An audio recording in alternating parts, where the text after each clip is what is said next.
Entreprendre hors des normes est le podcast dédié aux femmes entrepreneurs qui désirent faire la différence par leur différence. Je suis Anne-Valérie Raucourt. Depuis 2010, j'accompagne les femmes originales et ambitieuses qui veulent se créer une vie riche et libre par la voie de l'entrepreneuriat. Si tu désires casser les codes, créer ta propre recette du succès et développer un business florissant au service de ta vie et de la vie, tu es ici chez toi. Dans le podcast Entreprendre hors des normes, je te dévoile, avec authenticité, profondeur et humour, des stratégies audacieuses, des approches mindset décalées et parfois même une vision perchée pour que ton business soit ton espace d'expansion. Ici, on célèbre ensemble la puissance des femmes qui osent assumer leur singularité, exprimer leur plein potentiel et laisser leur empreinte. Bienvenue dans ce nouvel épisode du podcast Entreprendre hors des normes. Nous approchons de la fin de l'année. Fin de l'année égale temps de bilan et aussi temps d'élan vers cette magnifique nouvelle année à créer. Mais avant d'aller nous projeter dans la nouvelle année, on va reconnaître que pour beaucoup d'entrepreneurs, cette année 2024 a été difficile. Pour beaucoup d'entrepreneurs, il y a eu des défis, des challenges, on peut dire des galères. On peut évoquer l'environnement économique, social, politique, financier, toutes ces tensions et toutes ces émotions qui sont générées par ça.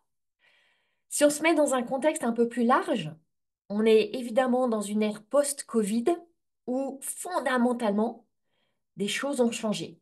On pourrait parler du rapport au travail, du fait que beaucoup de personnes se sont engagées, presque engouffrées, j'ai envie de dire, dans le champ de l'entrepreneuriat.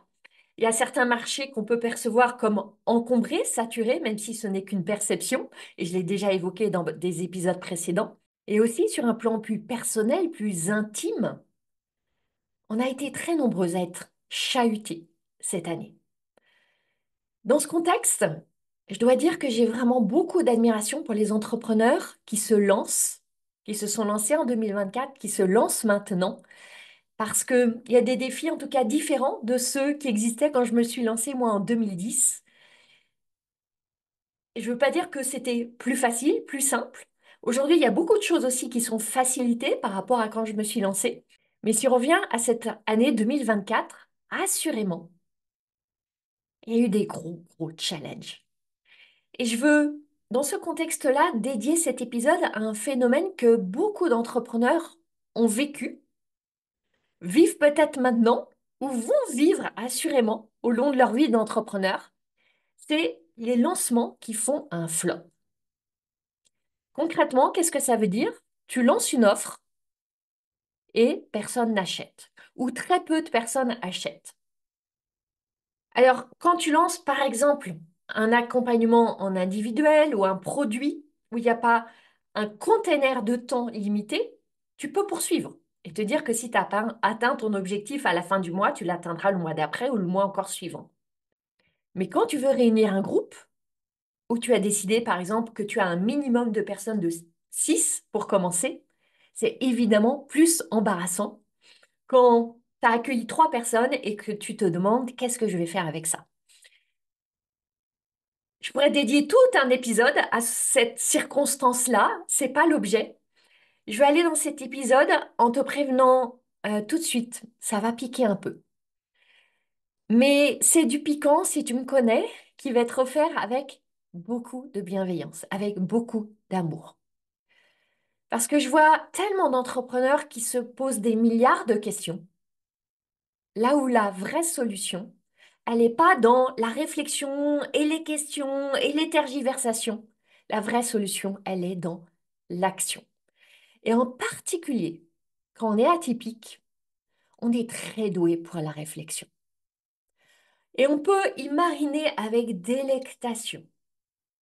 Chercher à comprendre le pourquoi, du comment, du quand, du sens, des origines, d'où vient cela et comment expliquer cela, et pourquoi et comment et quand. Ce petit truc est arrivé. Parce qu'il s'agit aussi de remettre les choses à leur juste place. Un lancement qui a fait flop, un lancement qui a échoué, oui, c'est frustrant. Oui, ça engage beaucoup de vulnérabilité. Oui, il y a tout plein d'émotions. Mais est-ce que c'est la fin du monde? Non. J'ai envie de te dire, justement, c'est la possibilité du début d'un nouveau monde pour toi. Et ça, je vais t'en parler dans cet épisode. On a tellement tendance à aller plonger dans le monde des idées, des pensées. C'est fascinant, c'est excitant. Mais très souvent, ce monde-là, il s'oppose à celui de l'action. Et les échecs vont très souvent jouer ce rôle de catalyseur qui va plonger des entrepreneurs dans cet espace de la réflexion qui va parfois confiner à la rumination. L'avalanche de questions, elle peut mener à la rumination et à la confusion et à la procrastination. Je veux t'inviter à te poser des questions puissantes pour sortir du marasme dans lequel peut-être un échec t'a conduite. Parce qu'à l'inverse, des questions pourries, elles vont te faire nager et nager encore plus longtemps dans ce marasme. Nager et sombrer dans des marécages. Quand je me retourne sur cette année-là qui s'est écoulée, j'ai effectué 8 grands lancements, dans lesquels j'inclus celui du sommet entrepreneur hors des normes. Ce lancement-là, ça a été un énorme succès qui a dépassé amplement les objectifs que je m'étais fixés. En ce moment, je travaille sur la deuxième édition du sommet qui aura lieu en février 2025, je te l'annonce déjà. Je te parle du succès de ce lancement, de ce sommet, et en même temps, j'ai vécu aussi, au fil de cette année, des lancements, notamment pour 100K Révolution, qui est devenu Sacré Mise au cours de l'année, qui ont été très en dessous de mes objectifs. J'ai connu des lancements très au-dessus et des lancements très en dessous. Et à travers tous ces échecs et ces succès, ce que je vois en prenant de la hauteur, c'est que ce modèle des lancements, il crée mon succès. Et il a créé mon succès au fil des années et au fil d'années de succès et d'échecs. Et ce que je vois aussi chez mes clientes, c'est à quel point les lancements sont des catalyseurs de croissance. Et ça, je vais bien le préciser, quels que soient les résultats créés. Et c'est pour ça que je veux aborder ce thème dans cet épisode. Je veux juste te dire là que je prépare quelque chose de radicalement nouveau en lien avec toutes mes observations, mes expériences, la manière dont j'accompagne depuis des années des entrepreneurs et cette expertise très pointue que j'ai acquise sur ce phénomène des lancements. Là, je suis dans une phase très excitante de création, très très connectée aux besoins nouveaux que je vois aujourd'hui dans ce monde du business et en particulier du business en ligne. C'est trop tôt pour que je t'en dise plus, je t'en dirai plus bientôt, mais ce que je peux déjà t'annoncer, c'est que ce qui s'en vient là, et ça va s'en venir début 2025, ça va être extrêmement puissant pour toi. Si tu as envie d'expérimenter ce modèle des lancements et que tu veux, avec ce modèle-là, te créer une année 2025 époustouflante. Je veux être très claire quand je te parle d'échec d'un lancement. C'est pas réservé aux débutantes qui lancent une offre pour la première fois. C'est fréquent au début, c'est même le plus fréquent au début d'avoir des lancements pas forcément avec zéro client du tout, mais en tout cas avec des objectifs que tu n'atteins pas. Et pourtant, ça peut arriver à tous les niveaux. Je coach des entrepreneurs débutantes, des entrepreneurs aussi très avancés, qui ont des années, voire des décennies d'expérience. Et au-delà des entrepreneurs que je côtoie aussi beaucoup d'entrepreneurs. Et ce que je peux te dire, c'est que des lancements à zéro ou des lancements très décevants, ça arrive même si tu as déjà fait un lancement à 100 000 euros, par exemple, tu peux avoir un lancement à zéro ou proche de zéro. Donc, ce n'est pas l'apanage des entrepreneurs débutantes du tout. Qu'est-ce qui se passe? Et là, je vais te dire une vérité qui n'est pas très agréable à entendre. C'est que tu peux investir beaucoup de temps, beaucoup d'énergie, beaucoup d'argent, beaucoup d'espoir et n'avoir aucun client. Ou avoir tellement moins de clients que ce que tu avais anticipé. Ça m'est arrivé, ça m'arrive encore d'atteindre la moitié de mes objectifs, le quart de mes objectifs. Alors, il faut dire que j'aime me fixer toujours des objectifs très ambitieux. Ça nous arrive à toutes. Il n'y a jamais, jamais aucune garantie qu'un lancement va marcher. L'expérience va réduire les risques, c'est certain, mais ça les annule pas jamais.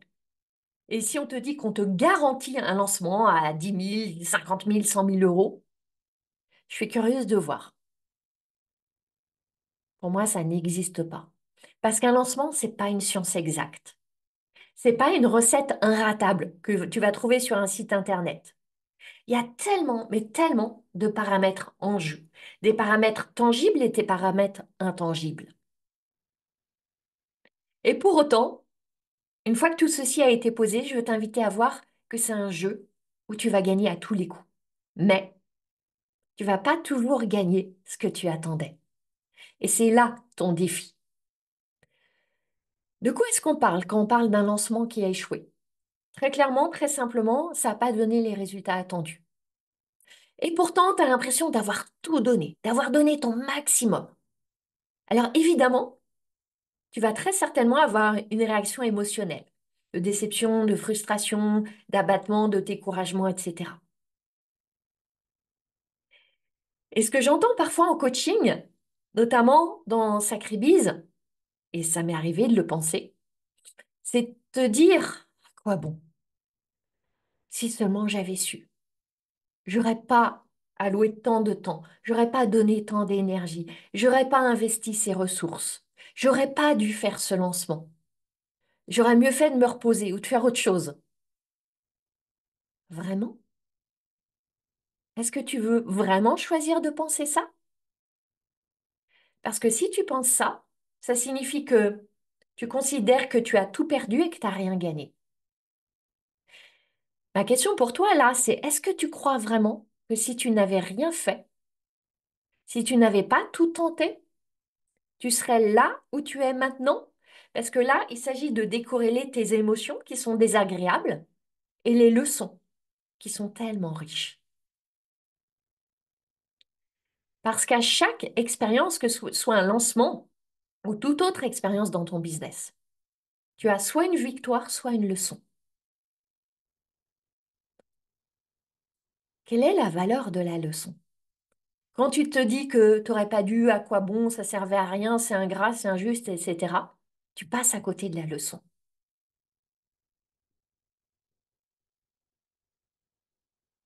Parfois, tu vas gagner des clients, l'argent et des leçons. Mais le plus souvent, les leçons de grande valeur, elles viennent toutes seules, sans les clients et l'argent.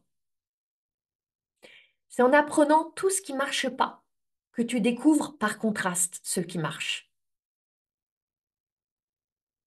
C'est en voyant ce qui ne crée pas d'engagement, de réaction, de répondant que tu vas identifier ce qui va en créer. C'est en recevant toutes les objections que tu vas être prête à y répondre par anticipation.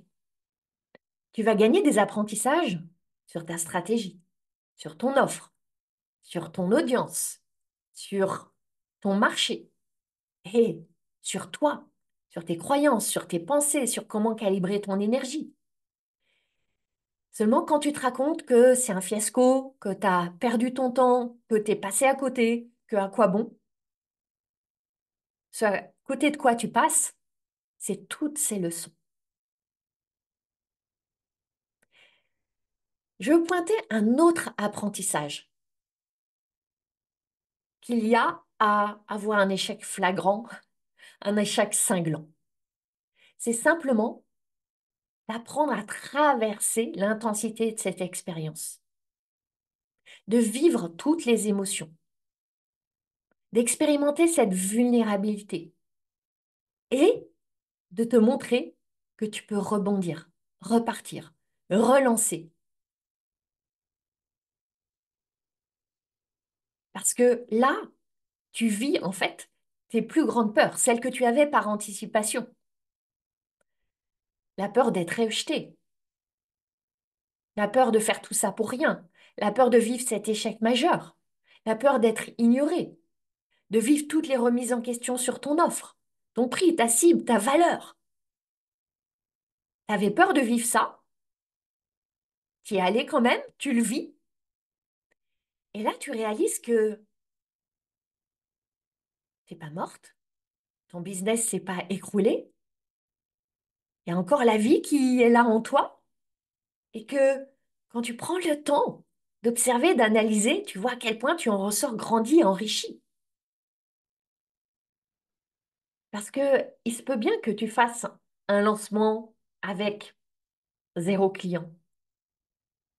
Et puis peut-être encore un autre où tu vas être très en dessous de tes objectifs. Peut-être encore un troisième. C'est une possibilité. Tu vas chuter et te relever, chuter et te relever. Et ces mouvements-là, exactement, ceux où tu tombes de ton cheval, tu te secoues un peu, tu remontes à cheval, tu recrées le mouvement, tu recrées le momentum. Tu prends le temps d'apprécier tous les gains dans le processus. Tu entraînes ton cerveau à pas aller voir seulement ce que tu as perdu, mais à aller voir aussi ce que tu as gagné. Ces mouvements-là, c'est exactement ceux qui vont forger, façonner ta capacité à durer, à être un entrepreneur qui ne renonce pas, qui jette pas l'éponge et qui continue à avancer à travers les échecs. C'est là que tu vas te forger une croyance qui est très soutenante, qui est essentielle si tu veux durer dans le jeu de l'entrepreneuriat. C'est la croyance qui dit, je vais toujours m'en sortir, je peux tout résoudre, je sais toujours trouver des solutions, je peux toujours m'appuyer sur ma créativité. Je vois des entrepreneurs qui voudraient avoir cette croyance qui leur est donnée comme ça. Bien sûr que tu peux la choisir, la travailler, et ensuite tu vas la renforcer par l'expérience. C'est en te donnant à vivre l'expérimentation de l'échec que tu vas te forger une croyance à toute épreuve et qui ne te quittera plus jamais.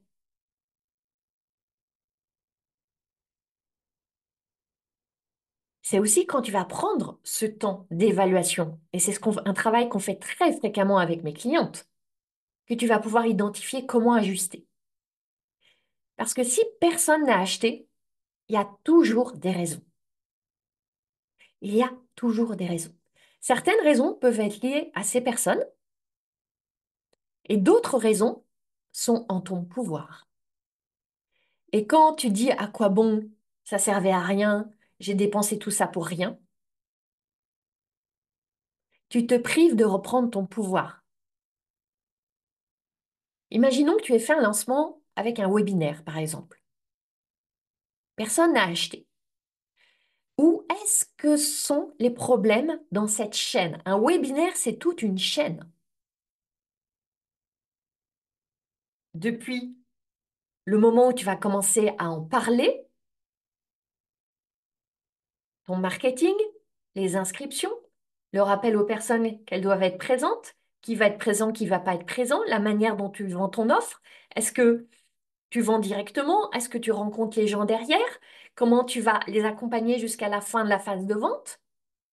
Qu'est-ce qui s'est passé? C'est là le moment d'analyser, de faire parler les chiffres, de faire émerger tes réponses. C'est passionnant de faire ce travail qui est de la finesse, qui est de la dentelle. C'est ce que je fais avec mes clientes. Seulement quand tu te caches derrière le jugement, c'est un échec, c'est cuisant, c'est honteux, c'est décourageant. Tu te prives de ce détricotage, de cette identification de qu'est-ce qui n'a pas marché et qu'est-ce qui a marché. Il y a toujours des choses qui marchent. Et c'est aussi pour ça que pour un tout premier lancement, je te recommande vraiment d'avoir comme objectif premier juste de le faire, de le tenir, de fixer une date, de tenir tous tes engagements, d'être en intégrité et de tout donner. Maintenant, tout donner, on est d'accord, c'est une perception. C'est juste un jugement. Et quand j'entends en coaching une cliente me dire, Je comprends pas, j'ai tout donné et personne n'a acheté. Et qu'en explorant, elle m'explique qu'elle a fait 3 potes, elle en a parlé dans un réseau où elle est allée à un pince-fesse un soir et que personne n'a acheté. On peut questionner si c'est vraiment tout donné. Alors, j'aurais beaucoup à dire sur cette notion de tout donner, faire son max, etc. Je crois que, franchement, je vais accorder un épisode spécial à ça parce qu'il y a beaucoup, beaucoup à creuser autour de cette notion-là. Après chaque lancement, il y a beaucoup de manières et des manières créatives d'observer tout ce qui s'est joué pour apprendre énormément. En ayant l'expérience de tellement de lancements, des fiascos retentissants, des succès mirobolants, j'ai vraiment cette capacité aujourd'hui à aller dans les rouages, les recoins des rouages, pour aller voir avec lucidité, avec puissance, où est-ce qu'il y a eu un grain de sable, où est-ce qu'il y a eu peut-être un rocher dans les rouages. Ça, c'est vraiment le fruit de l'expérience et j'adore accompagner mes clientes à ça parce que ça crée des éclairs de conscience, des éclairs de compréhension qui donnent envie de rebondir et d'aller expérimenter quelque chose de nouveau. Seulement, et ça, c'est important de le dire, ça demande le courage de prendre ce temps. Ça demande de lâcher la perception tout ou rien. Soit tout marche, soit tout échoue. D'aller observer avec bienveillance ce qui s'est passé et de prendre ses responsabilités. De pas dire, ah, c'est les clients, c'est pas les bons, c'est pas la bonne demande, c'est pas le bon marché, c'est pas le bon moment. De prendre tes responsabilités. Ce qui est nécessaire encore, c'est d'aller pacifier ce qui est arrivé. Oui, il y a un temps pour la déception. Il y a un temps pour la frustration. Et c'est non seulement normal, mais nécessaire de les ressentir. C'est purement humain. Puis vient le temps pour recréer de la sérénité, recréer de la confiance. Pas à 100%, mais suffisamment pour contrebalancer le doute. Parce que le risque, c'est de repartir en force avec un sac à dos rempli de doutes, de peur, de résistance, et de ne pas l'avoir allégé. Bien sûr que tu vas repartir avec des résistances. Bien sûr que la peur sera toujours ta compagne de route. Mais c'est vraiment important de comprendre que cette expérience, elle avait un sens, qu'elle était riche, que c'était une enseignante pour toi, qu'elle était nécessaire même, parce que tu avais à acquérir des compétences, des clés de compréhension, forger des nouvelles pensées, gérer ton énergie différemment, adopter une stratégie plus alignée avec toi. Et là, tu peux repartir avec cette conscience que même si tu n'aimes pas ce qui s'est passé, on n'a pas du tout à aller jusqu'à aimer ce qui s'est passé, peut-être quand même ressentir de la gratitude pour ces clés de compréhension que tu as reçues et celle que tu es qui a traversé ça, celle que tu deviens sur ce chemin-là. C'est vraiment important de vivre cette phase-là pour renouer avec l'envie, la curiosité et l'enthousiasme, l'excitation d'aller expérimenter à nouveau différemment. On est bien d'accord, toujours sans aucune garantie que ça va générer du succès, que les clients et l'argent vont arriver en abondance le coup d'après. Et pour autant, être prête à cela. Fondamentalement, tout au long de ce processus, tu as cultivé une croyance essentielle. Et je travaille beaucoup avec mes clientes sur cette croyance-là. La demande existe. Quand tu crois que la demande existe et qu'elle existe pour toi et ton offre, que tes clients existent, qu'est-ce que ça va faire? Ça va orienter ton cerveau à trouver des solutions qui sont dans ton champ de pouvoir. Si la demande existe et qu'elle n'a pas encore acheté, qu'est-ce que ça veut dire? Ça veut dire que le pont entre toi et la demande n'a pas encore fonctionné. Et c'est là qu'il y a tellement de pierres sur le pont qui vont être à observer, à ajuster, à recimenter peut-être. Et ça se passe avec des questions. C'est là que tu as à te poser des questions puissantes, fertiles, qui sont par exemple, et je vais t'en offrir quelques-unes, ces personnes-là qui sont ma demande, qui n'a pas encore acheté. Qu'est-ce qu'elles ont besoin d'entendre que je n'ai pas encore dit? Où est-ce que j'ai perdu la connexion avec elles? Qu'est-ce qui peut-être n'a pas été bien compris, qui a généré peut-être de la confusion? Quelles sont leurs objections qui sont encore en travers du chemin de leurs décisions? Pour certaines de mes clientes qui sont dans le champ de l'accompagnement, c'est pas du tout toutes mes clientes, mais certaines, ce que j'observe par exemple souvent, c'est quand elles vont passer de l'accompagnement individuel à accompagner en groupe. Elles vont elles-mêmes très souvent avoir des objections sur le groupe, qu'elles vont pas offrir la même qualité de service, la même présence, la même attention, que ça va dégrader ce qu'elles peuvent proposer. Quand elles ont ces objections elles-mêmes sur le groupe, évidemment, elles rencontrent des potentiels clients qui ont ces mêmes objections sur le groupe. Donc, c'est vraiment important d'aller observer quelles sont tes propres objections et celles que tu n'as pas encore devinées, qui n'ont pas encore été exprimées chez tes clients. Il se peut aussi, et là on vient à des choses très très basiques, que parfois ça soit simplement la technologie qui n'ait pas fonctionné. Je pense à une de mes clientes du cercle hors des normes qui lançait un webinaire et au bout de 2 jours, elle s'étonnait d'avoir aucune inscription. Et pourtant, elle avait communiqué, elle en avait parlé, aucune inscription. Ma première suggestion, ça a été de lui dire, vérifie. Inscris-toi comme si tu étais ta propre cliente, vérifie ton tunnel. Et il se trouve que le processus d'inscription ne marchait pas, qu'elle s'était inscrite et elle ne recevait pas l'email derrière. Donc, pourquoi c'est aussi simple que ça? Un point de vigilance très important. Surtout, ne commence pas à croire cette pensée que ton cerveau va peut-être bien t'offrir, qui est que tu n'as pas les bons contacts, le bon réseau, la bonne audience, la bonne communauté, que tu n'as pas assez de monde, que tu connais pas assez de monde, que tu n'as pas assez de contacts dans ta liste de mails, etc., etc. Parce que là, tu vas mettre toute ton attention à grossir ta communauté, à jouer sur les nombres, le volume. Et en même temps, tu vas mettre moins d'intention à soigner les personnes qui sont là, à créer de la valeur pour elles. On se perd très souvent avec les chiffres.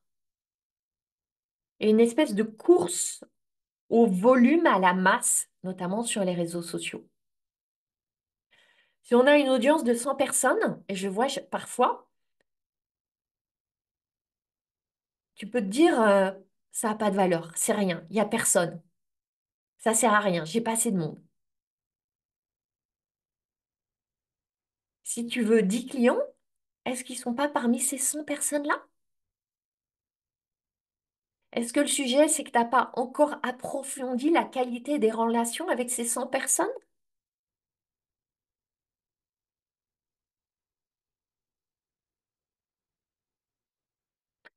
Pour la majorité des entrepreneurs, les contacts que tu as suffisent. Cela suffit. Le sujet devient comment offrir plus de valeur à ces personnes-là pour attiser la flamme de leur désir.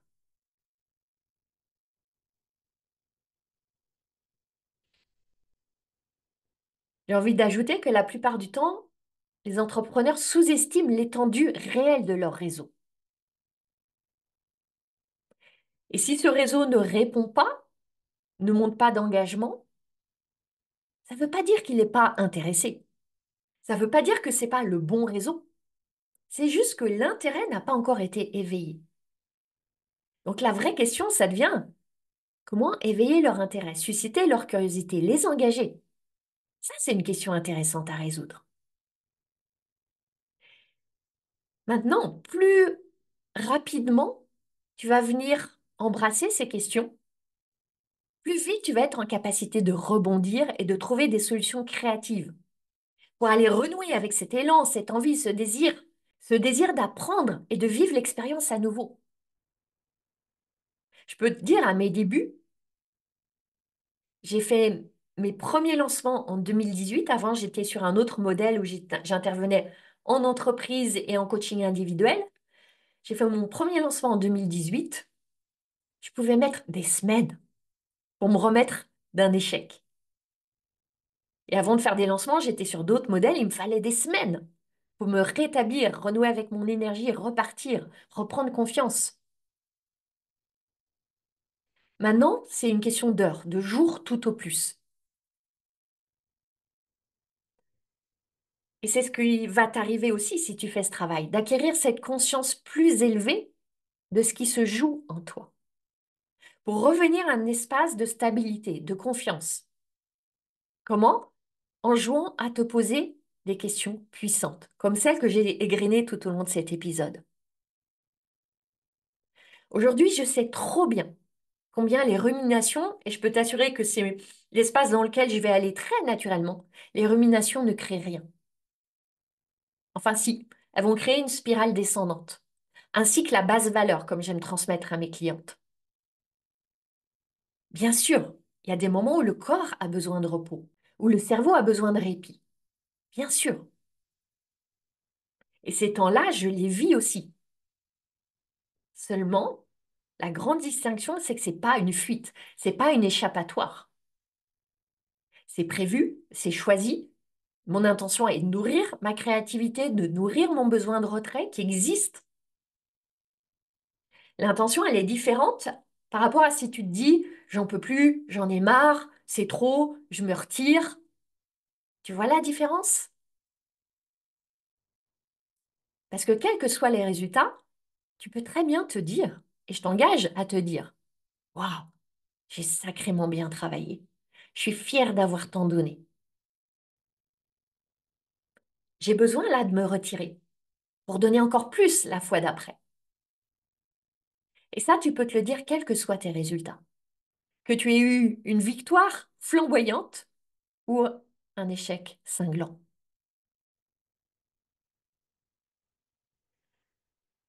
Ce que j'ai envie d'ajouter, c'est que chaque minute que tu passes à ressasser la déception, à ruminer l'amertume, c'est une minute que tu ne passes pas à créer de la valeur pour tes futurs clients. Ça parle de cette capacité essentielle pour les entrepreneurs que tu vas cultiver sur ce chemin, d'utiliser ta créativité pour trouver des solutions. Et ça de plus en plus rapidement. C'est là, je crois, une grande différence entre les entrepreneurs qui débutent et celles qui ont plus de maturité et qui durent. C'est cette capacité à prendre des décisions rapidement, ou à créer des solutions rapidement, ou à rebondir rapidement. Ok, tu vas entrer dans un petit espace de marasme et tu vas en ressortir s'entraîner. Parce que, on le sait bien, nos résultats, ils sont jamais dans les marécages du marasme. Ils sont dans les expérimentations et les créations à venir. C'est quand tu te remets en mouvement que tu vas nécessairement créer des résultats différents si tu as pris le temps d'attraper les leçons de l'expérience passée. C'est là, et pour reprendre l'exemple du webinaire, que tu vas trouver des nouvelles expériences, des nouvelles choses à mettre en place, des nouveaux états de pensée, des nouveaux états émotionnels pour aller créer plus de personnes qui s'inscrivent, plus qui vont participer, plus qui vont s'engager, plus qui vont acheter. Ou peut-être pas. Pas cette fois-là. Mais tu auras des nouvelles informations pour ajuster encore et encore. Parce que, et ça c'est vraiment important, un lancement, il n'est pas pour ce lancement. Il est pour tous les lancements suivants. Ce lancement prépare le suivant et le suivant et le suivant. C'est une très belle chaîne que tu crées. Parce que tu as appris, parce que tu crées toujours plus de valeur de haute qualité, parce que tu crées des relations à chaque lancement. Et c'est ça la beauté et la puissance des lancements. C'est un condensé de leçons dans un temps très court. Alors oui, ça demande de s'engager à 1000%, sans aucune certitude du résultat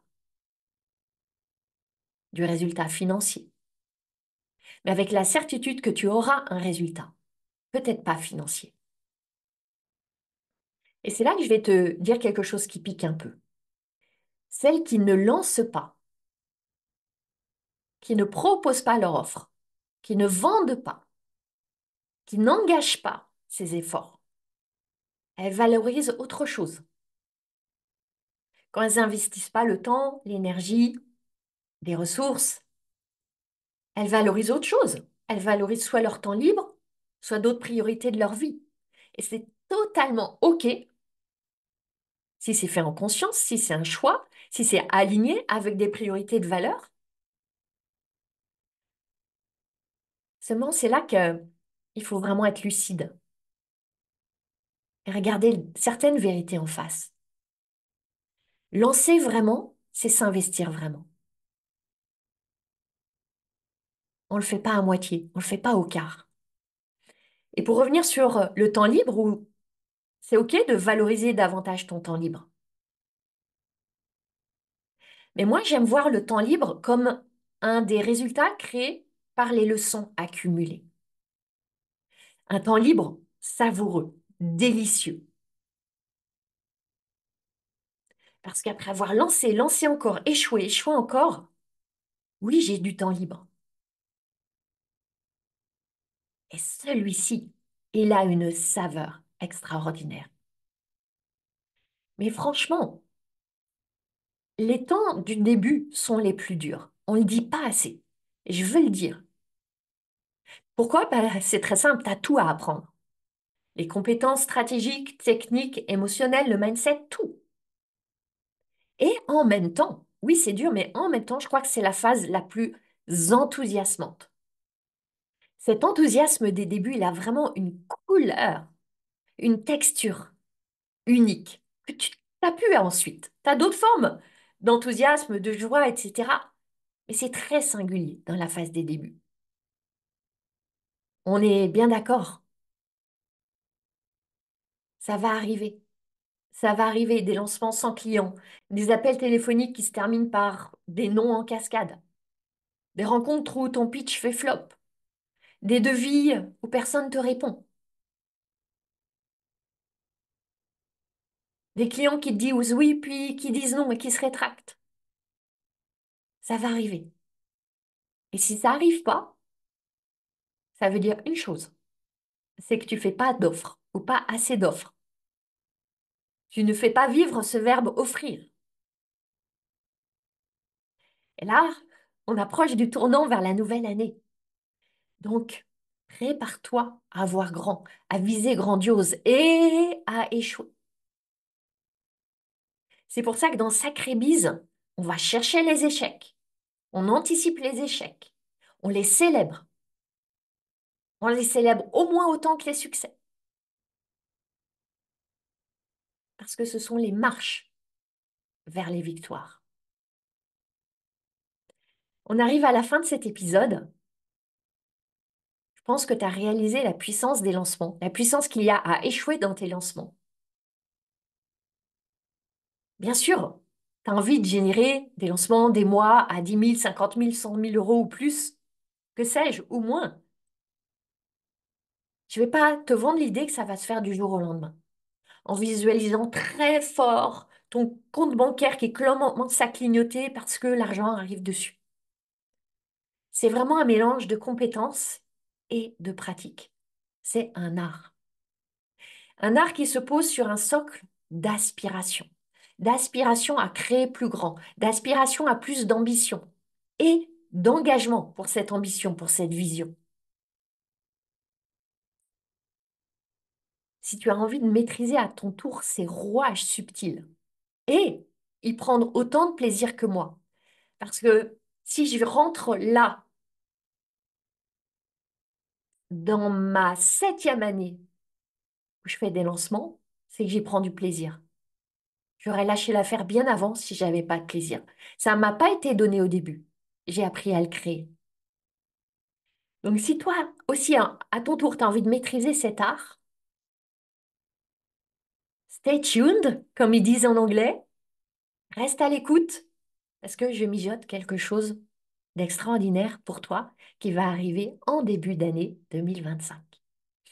Il me reste à te souhaiter une merveilleuse fin d'année. Et si t'as pas fini tes courses de Noël, j'ai une idée à te souffler. C'est un cadeau riche de sens, durable, inspirant, qui élève, qui peut ensuite circuler de main en main. Et oui, c'est mon livre Femmes hors des normes. Et pour terminer, j'ai envie de te lire un des nombreux témoignages que j'ai reçus sur Amazon. Si tu as envie de mieux comprendre c'est quoi ce livre, tu peux aller découvrir tous ces beaux témoignages. Je vais t'en lire une partie d'un. C'est une lectrice qui m'a dit ceci. Je ne m'attendais pas à être aussi surprise, inspirée, embarquée. L'auteur nous annonce que c'est un livre hors des normes, c'est vrai. Le propos dépasse les considérations entrepreneuriales ou l'atypisme. Il parle des femmes, de nos freins, de nos potentialités, de nos responsabilités. J'ai beaucoup ri. J'ai été émue. Je me suis questionnée. En plus, il y a des surprises, des cadeaux. Je suis une lectrice exigeante et j'ai adoré. Car en plus, le style est vif et léger. Ce livre ne laisse pas indifférente. J'ai été profondément touchée. J'ai fini ma lecture avec le sourire et l'envie de déplacer des montagnes. Merci beaucoup à cette lectrice qui m'a offert ce témoignage. Et donc, que ce soit pour Noël, un anniversaire ou sans aucune occasion, je te glisse cette graine d'idée. Offre-le ou fais-le toi offrir. Ce livre Femmes hors des normes. Très belle fête de fin d'année à toi. Ça approche et le podcast continue. On se retrouve jeudi de la semaine prochaine. Ma mission, c'est d'aider les femmes comme toi à se lâcher la bride pour lâcher les fauves. Si tu aimes ce podcast, tu vas adorer la formation que je t'offre. C'est le condensé de mon approche anticonformiste du business pour t'aider à accueillir tes prochains clients joyeusement. Reçois cette formation gratuitement en cliquant sur le lien dans les notes du podcast. Je jubile déjà en pensant à tout ce que tu vas réaliser.